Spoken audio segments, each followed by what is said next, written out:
The Clockmaker's Bride, an erotic horror story whispered in 7 chapters. In the next minutes, you'll follow Miriam into a hidden workshop where time breathes, mirrors remember, and a strange mechanism learns the shape of desire.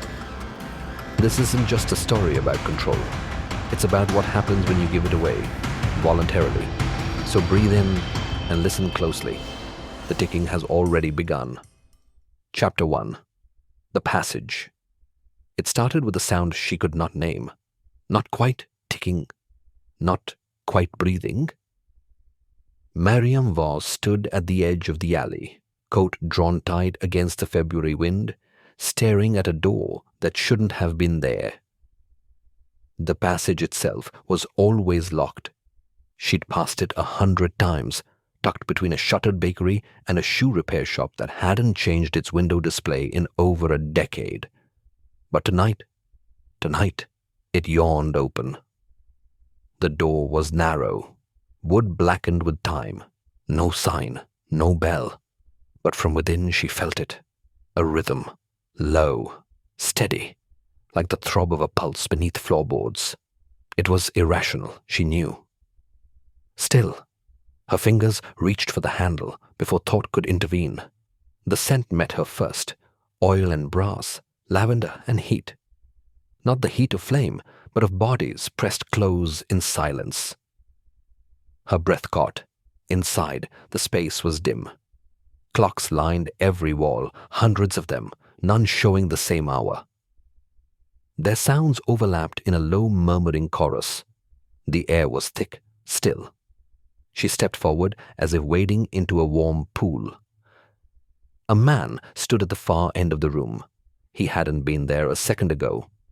Tall, pale, not young, but unlined. He wore a waistcoat the color of ink and gloves of worn leather. His hair was silver blonde, not from age but from something colder. His eyes, gold. Not metaphorically, literally. Polished, luminous, set deep in a face made for silence. Miriam didn't speak. Neither did he. And yet, she felt it. A recognition. Not of memory, of pattern. He gestured once, slowly, and she followed him deeper inside. The back of the workshop was warmer. Not by degrees, but by intent.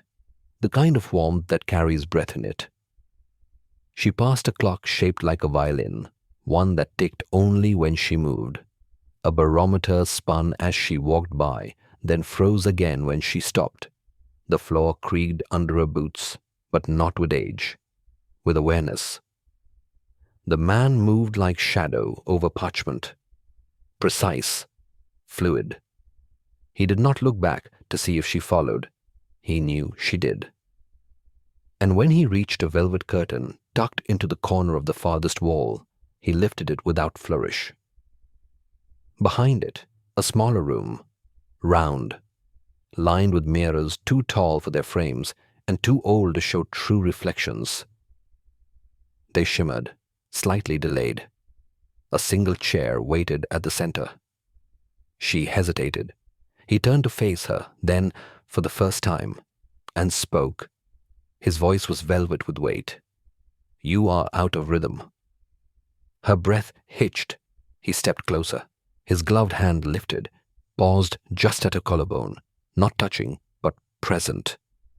"May I show you how to listen again?" She should have said no. She didn't. When she sat, the room changed.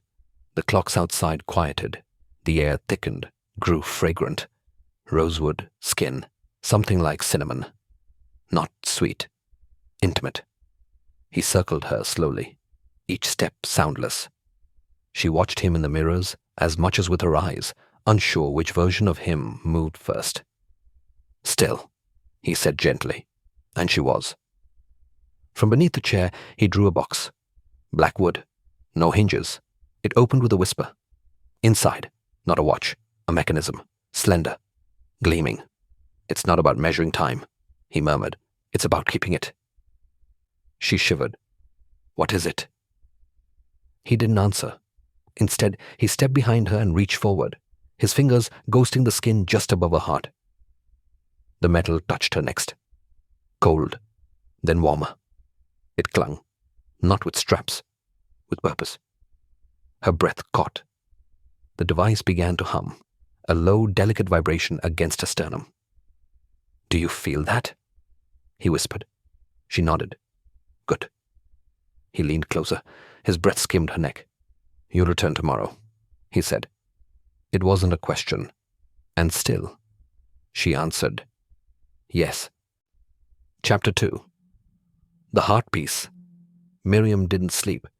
She lay in her bed as the city softened around her, horns dissolving into hush, footsteps fading down wet sidewalks. But inside her chest, something pulsed. Not loud, not painful, just present. The mechanism still clung to her skin. She had tried to remove it once. Her fingers had grazed the edges, but the metal grew warm, and her hands pulled back without command. It wasn't pain. It was reluctance, as if her body already knew it wasn't meant to be taken off. At 3:15 a.m., her breath shifted, slower, deeper. The humming matched it. She rose. The apartment was silent. Her windows showed nothing but fog.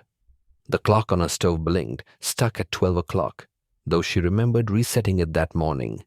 She didn't dress, just pulled her coat over bare skin, the hem brushing her thighs like a secret. The device beneath it vibrated once, as if approving. She returned to the passage without checking the time. She didn't need to. She knew. The door opened before she touched it. Inside, the clocks were silent. Only one ticked now, a slow, steady rhythm. Heron, the clockmaker, waited beside the tall mirror. He did not greet her. He watched. She stepped forward and opened her coat. No command, no request. She simply did. The air touched her like hands. The room did not warm her. It recognized her. The clockmaker moved closer. One gloved finger traced the outline of the device where it met her skin. "It's listening," he said softly, "to your want." Miriam's throat tightened. He took her hand, led her to the chair again. But this time when she sat, the mirror shimmered. Not her reflection. A version of her. Softer, unbound, lips parted, breathing shallowly. "What is this?" she whispered. He said nothing, only placed a finger over her pulse. And it began again. The calibration. This time the device pulsed in slow, concentric waves. Her breath deepened. Her limbs grew warm. Her thighs softened. The clockmaker's hands never touched her skin, not directly. But the air around his gloves sparked with command. He moved with unhurried grace, orbiting her body like a moon around something magnetic. He spoke in low tones, words she didn't know but understood in her bones. With each phrase, the mechanism responded. Her hips shifted, her breath caught, heat spiraled from the base of her spine to the crown of her head. "You are not broken," he said. Her eyes filled. "You were simply misaligned." And then the mirror flickered. Her mirrored self parted her knees. Slowly, offering. But Miriam remained still. Only the rhythm moved in her. The clockmaker stopped beside her. His hand hovered over her sternum, where the metal met skin. "It wants to know how far you'll go," he said. She could not speak, only nod. The mirror brightened. Her other self moaned, quietly, like prayer. He didn't touch her, but her body arched as if in answer. And for the first time in years, Miriam felt herself tip, not into chaos, but into pattern, into a kind of precision that felt like release. A single breath escaped her lips. The device clicked, and her knees opened. Something inside her shifted, not just sensation, but architecture. Her bones remembered a shape they hadn't held in years. Her pulse answered to a tempo not her own. Her breath, slow and ritualistic, traced a loop that looped back into itself. The clockmaker circled once more, then stopped. "Enough for tonight," he said. She nearly cried out, but the device silenced her with one deep, soothing thrum. "I'm not finished," she whispered. "You're only just begun." He held out his hand. In it, a key. Blackened metal, no teeth, just a curve. Just wait, for when you want to come back without needing to be called. She took it. The moment her fingers closed around it, the device powered down. And yet, the silence it left behind was not empty. It was full. She dressed slowly, left without being told. The door opened on its own. Outside, the sky had not changed, fog thick, street silent. But inside her chest, a second heartbeat, Heron, and not hers. That night, she didn't sleep. The vibration lingered, even in stillness, even in silence. And though her body ached to return, part of her wondered, what would happen if she didn't? But when the key warmed against her palm, the answer came not in words, but in pulse. She rose and followed. Chapter 3. The Calibration. This time, the device pulsed in slow concentric waves. Her breath deepened. Her limbs grew warm. Her thighs softened. The clockmaker's hands never touched her skin. Not directly. But the air around his gloves sparked with command. He moved with unhurried grace, orbiting her body like a moon around something magnetic. He spoke in low tones, words she didn't know but understood in her bones. With each phrase, the mechanism responded. Her hips shifted. Her breath caught. Heat spiraled from the base of her spine to the crown of her head. "You are not broken," he said. Her eyes filled. "You were simply misaligned." And then the mirror flickered.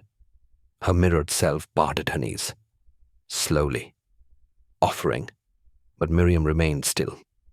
Only the rhythm moved in her. The clockmaker stopped beside her. His hand hovered over her sternum, where the metal met skin. "It wants to know how far you'll go," he said. She could not speak, only nod. The mirror brightened. Her other self moaned, quietly, like prayer. He didn't touch her, but her body arched, as if in answer. And for the first time in years, Miriam felt herself tip. Not into chaos, but into pattern, into a kind of precision that felt like release. A single breath escaped her lips. The device clicked, and her knees opened. Something inside her shifted, not just sensation, but architecture. Her bones remembered a shape they hadn't held in years. Her pulse answered to a tempo not her own. Her breath, slow and ritualistic, traced a loop that looped back into itself.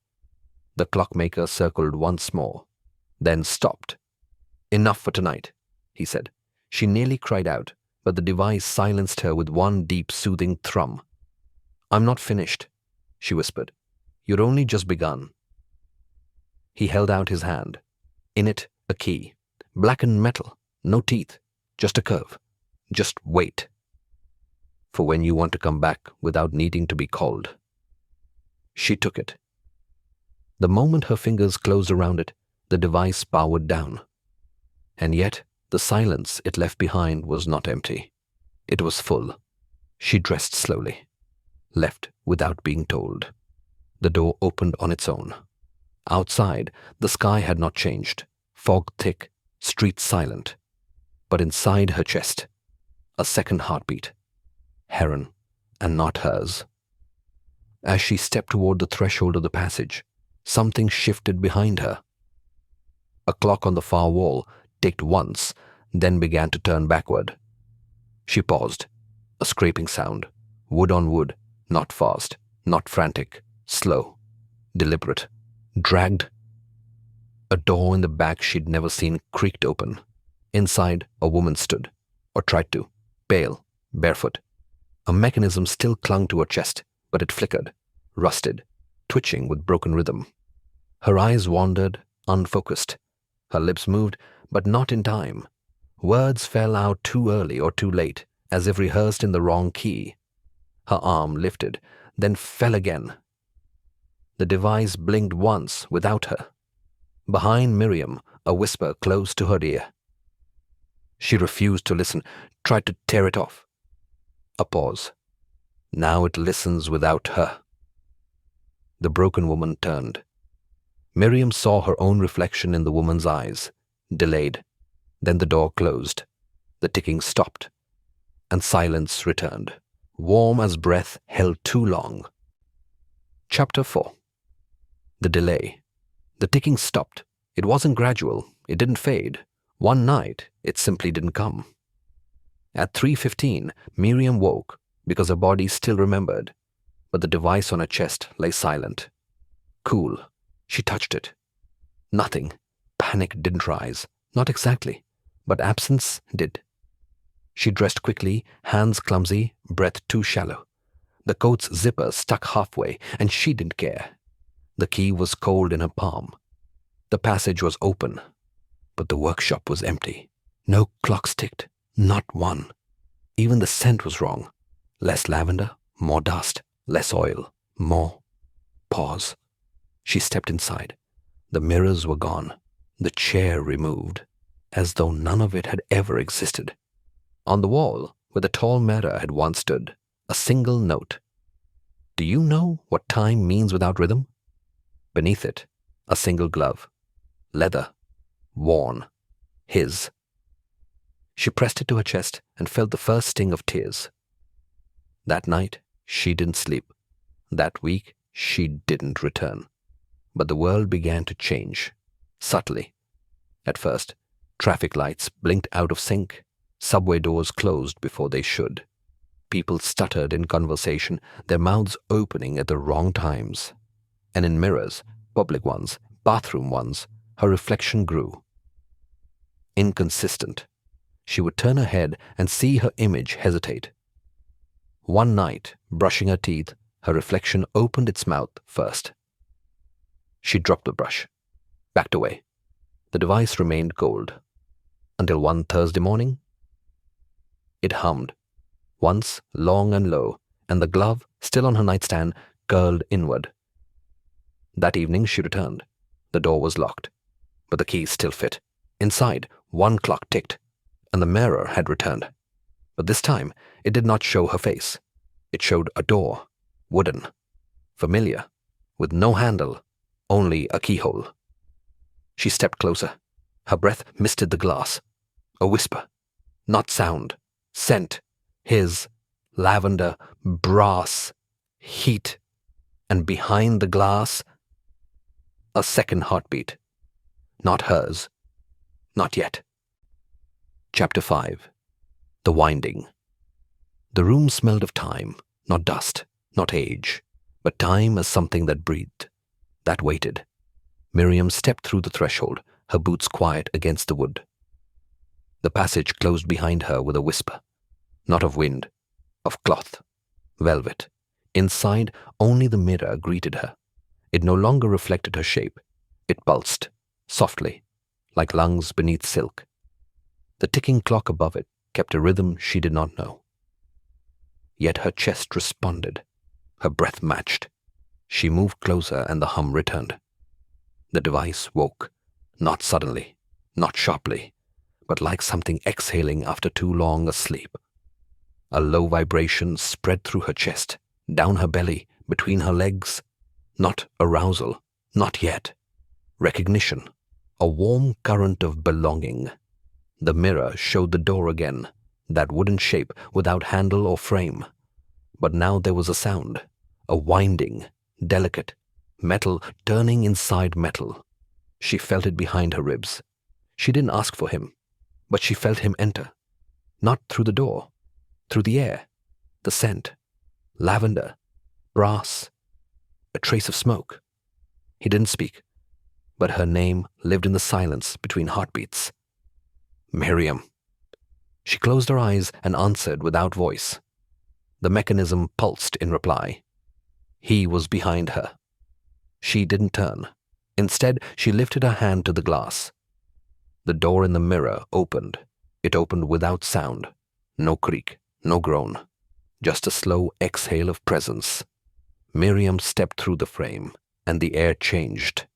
It wasn't colder or warmer. It was nearer. The room beyond had no corners, no ceiling, only velvet shadows and a floor that breathed when she walked. The scent was thicker here, salt and cedar and something faintly metallic, like blood remembered but not spilled. He moved beside her, but never touched. His steps didn't echo. Hers did. A pulse beneath the ground matched hers. She looked down. The floor was dark wood, but with the softness of flesh. Her bare feet, when had she lost her boots, sank slightly with each step. He gestured forward toward a platform lit by candlelight. Upon it, a long table, not a bed, not a dais, an altar. Her breath stilled. She felt no fear, only anticipation. The device on her chest clicked once, a release.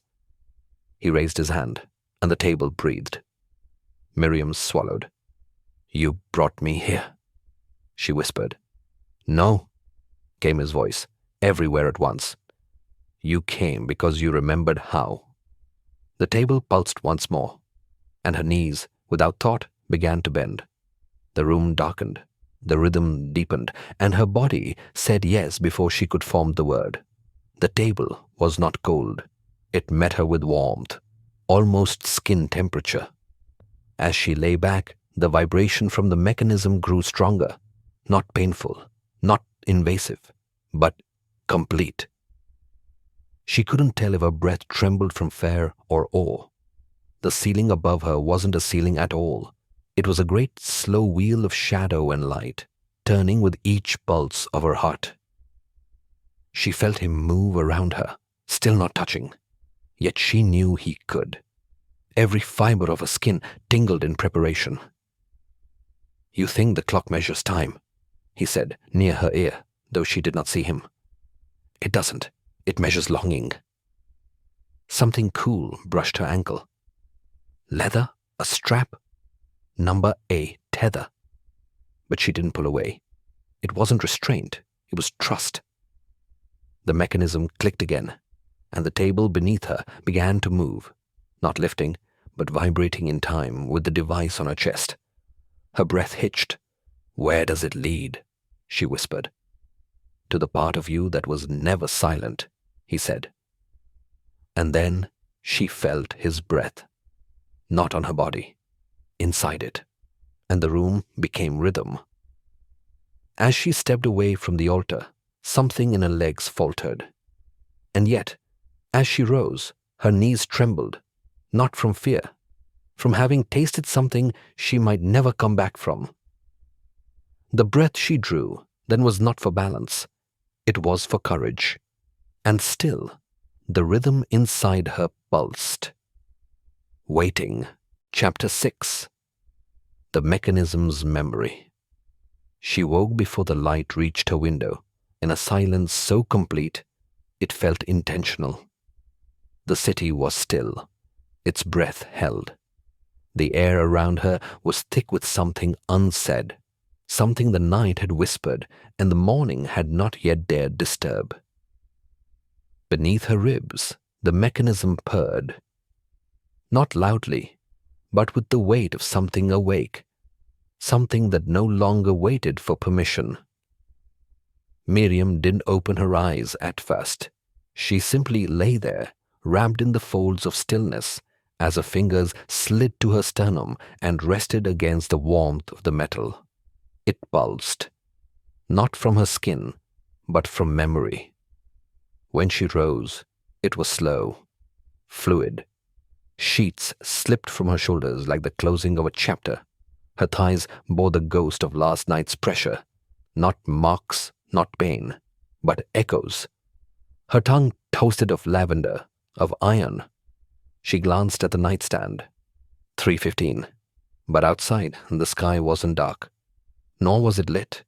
It hovered silver and suspended, a breath that hadn't decided to exhale. She didn't dress. Her body no longer needed fabric to feel safe. She moved through the apartment. The floorboards beneath her feet sighed, as if the building too remembered. In the hallway mirror, her reflection stood unnaturally still. She didn't meet its gaze. The key was already in her hand. And the passage, it waited not to be opened, but to open her. The workshop had changed. Again. It no longer felt like a room. It felt like a breath, held, dense, expectant. There were no clocks ticking, but the air hummed with a memory of them. The kind of silence that comes after a symphony ends, and something still vibrates inside the listener. The clockmaker wasn't visible, but she felt him. In the floor, in the wood, in the way the light curved around corners that hadn't been there before. The mirror stood in front of her, but what it reflected was not today. It was her, years younger, untouched, unwound. That version of her raised a hand, not to wave, to wind, 2 fingers, turning nothing, and yet her chest answered. The mechanism throbbed, and Miriam stepped forward, not to ask why, but to remember what had never stopped pulsing beneath her skin. The mirror darkened, not vanished, just softened into shadow and shimmer, like oil slicked across the surface of water. She reached out. Her fingertips sank into it, cool, pliable, alive. Her reflection blinked, out of sync. And then it smiled, not the smile she used in meetings.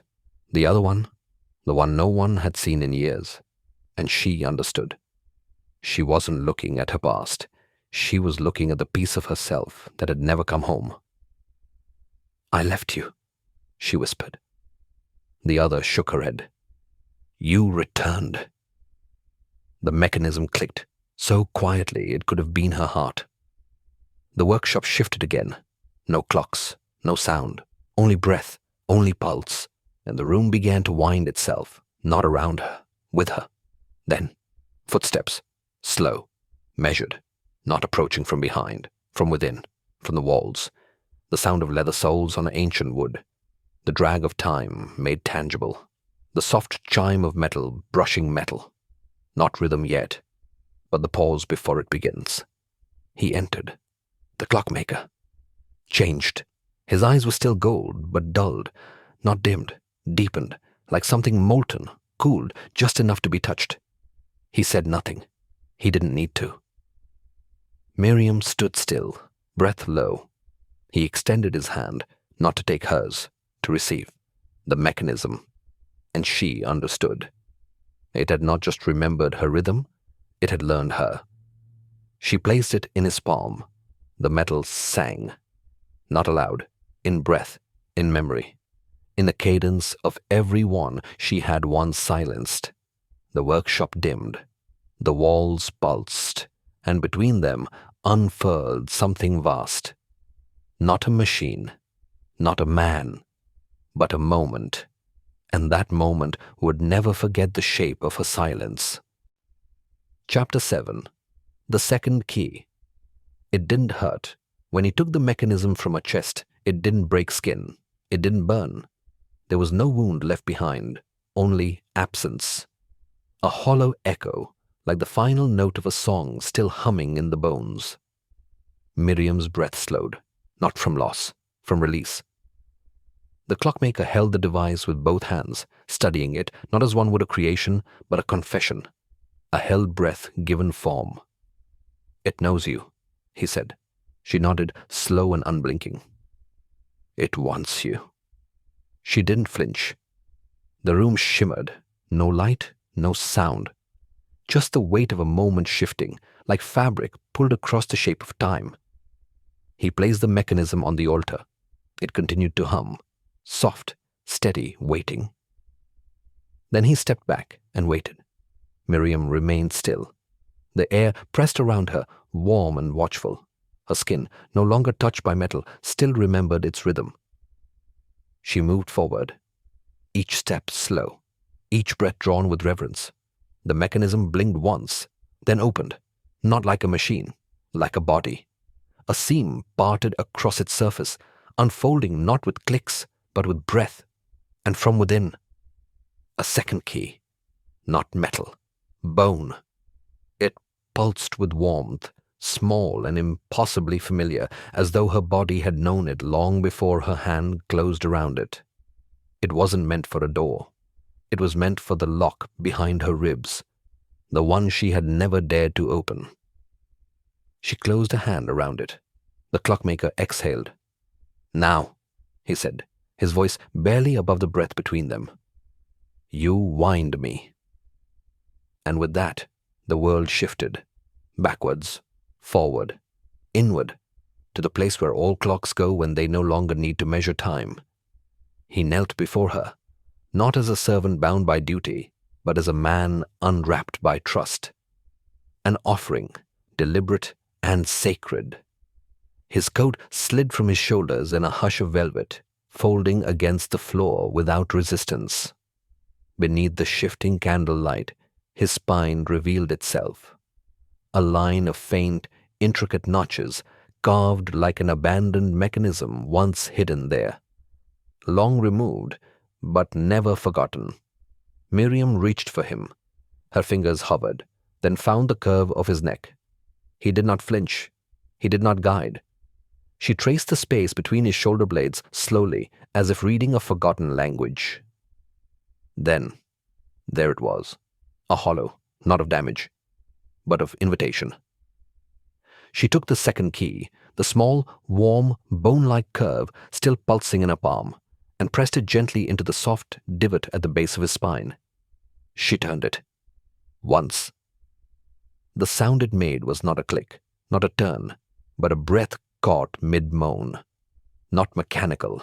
Remembered. He arched, not in pain, but in recognition. His eyes shut, his mouth parting with a soundless exhale.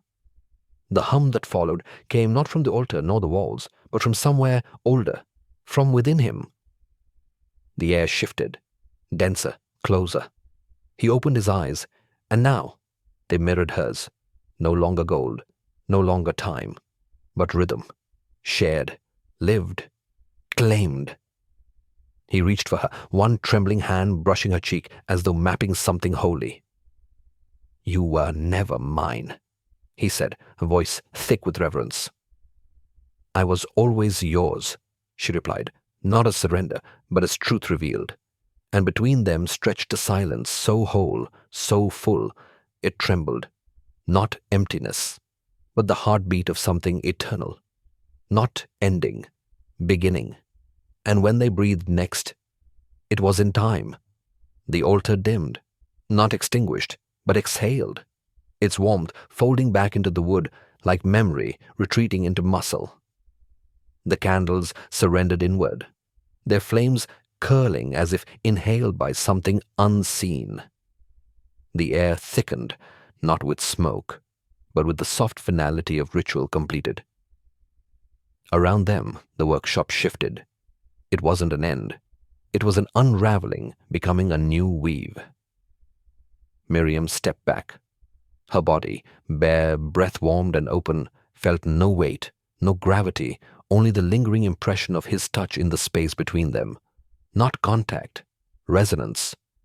The clockmaker rose, slowly, not taller, not more powerful, but stripped of posture. Something truer, unveiled. The title no longer clung to him. He was no longer master. He was companion. The second key dissolved against her palm, not disappearing, but absorbing into skin, becoming pulse, becoming path. In the mirrors, nothing moved. No shadows, no flickers. They held stillness like an answer that no longer needed asking. Miriam turned slowly toward the door. Not the mirror door, the first door, the one made of wood and weather and choice. It opened as if it had always been waiting. Outside, the city was unchanged, but it breathed differently now, slower, lower, with a kind of hush that wrapped around her like recognition. No ticking, no alarms, just the soft, steady pulse of becoming. She stepped through, barefoot, unhurried. And behind her, the rhythm followed. Not chasing, accompanying, like breath in winter, like the soft click of a second hand that no longer needs to prove it's moving. Epilogue. The window. Somewhere else. In a different city, a woman wakes just before dawn. She doesn't know why. Her alarm hasn't gone off. The room is quiet, but something, a faint hum, a presence she can't name, pulls her from sleep. She rises slowly, still barefoot, still fogged with dreams. Outside her window, the early light is thin and blue. And on the sill, where no one could have placed it without her knowing, a small black box waits. No ribbon, no note, just ticking. Software steady. Curious, she reaches for it, and somewhere far away a mirror begins to shimmer. Just before the glass shifts, a scent curls through the air. Lavender, brass, and something warm beneath the skin of time.